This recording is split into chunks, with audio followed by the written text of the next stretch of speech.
Hello বন্ধুরা, আমি চলে এলাম ঝুমা পাকশালায়। তোমাদেরকে আজকে আমি দই পনির করে দেখাবো। দেখো দই পনির কেমন করে আমি করি।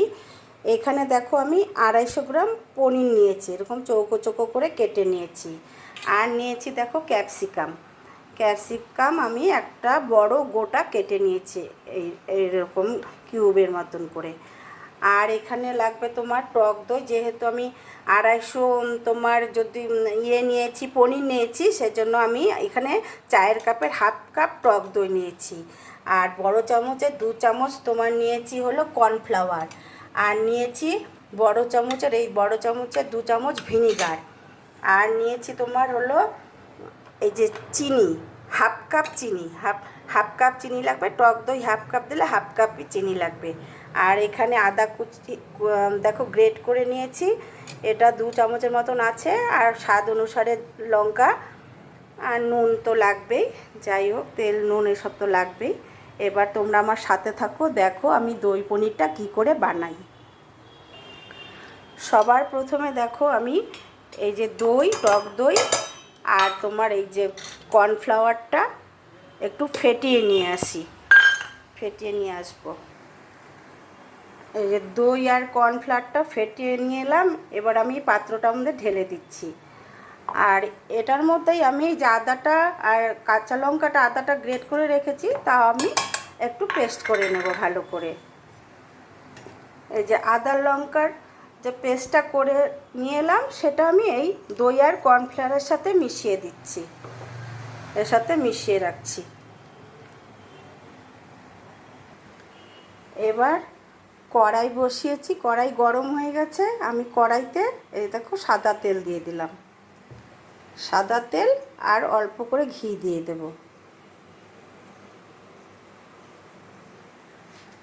দিয়ে দিলাম ঘি আর তেলটা গরম হয়ে গেছে। আমি এবার ক্যাপসিকাম দিয়ে দিলাম, ক্যাপসিকাম আর কাঁচা লঙ্কা দিয়ে দেবো। এই যে চেরা কাঁচা লঙ্কা 4টে দিয়ে দিলাম, দিয়ে একটু ভেজে নিচ্ছি। কাঁচা গন্ধটা যাতে চলে যায় ক্যাপসিকামে, একটু ভেজে নিচ্ছি। ক্যাপসিকামগুলো কিন্তু আমার দেখো বেশ একটু ভাজাও হয়ে গেছে। এবার আমি গ্যাসের ফ্লেমটা কমিয়ে দিচ্ছি, কমিয়ে দিয়ে এবার আমি এই যে ভিনিগার 2 চামচ ভিনিগার এর মধ্যে দিয়ে দিচ্ছি। ভিনিগারটা দিয়ে এবার ভালো করে আবার নেড়ে চেড়ে নিতে হবে, যতক্ষণ তেলটা না ছাড়ে ততক্ষণ অবধি নাড়তে হবে।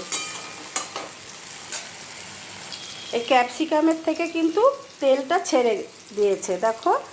এবারে আমি যে মিশ্রণটা করেছি, দইয়ের সাথে সব কিছু ফেটিয়ে রেখেছি, সেই মশলাটা আমি গ্যাসের ফ্লেমটা কমিয়ে দিয়ে দিচ্ছি।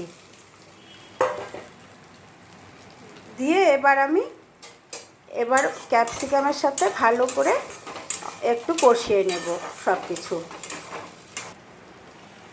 দেখো দইয়ের সাথে কিন্তু ক্যাপসিকামগুলো ভালো করে আমি কষিয়ে নিয়েছি। এবারে আমি এর মধ্যে জল দিয়ে দেব। দেখো জল দিয়ে দিচ্ছি,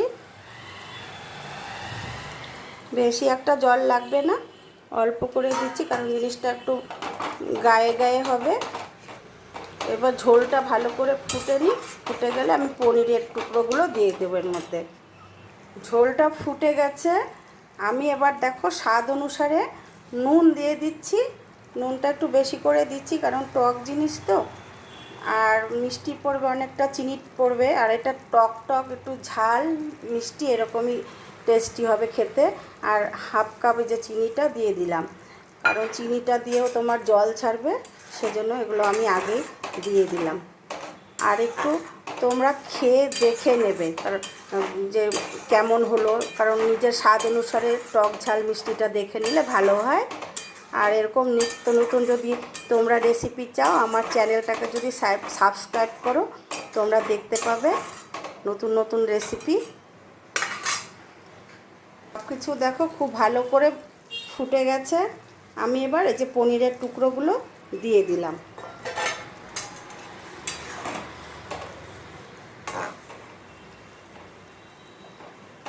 আর একটু ফুটে গেলে তারপরে আমি নামিয়ে দেব। আমার কিন্তু রেসিপিটা হয়ে গেছে। এবারে আমি গ্যাসটা অফ করে দিচ্ছি।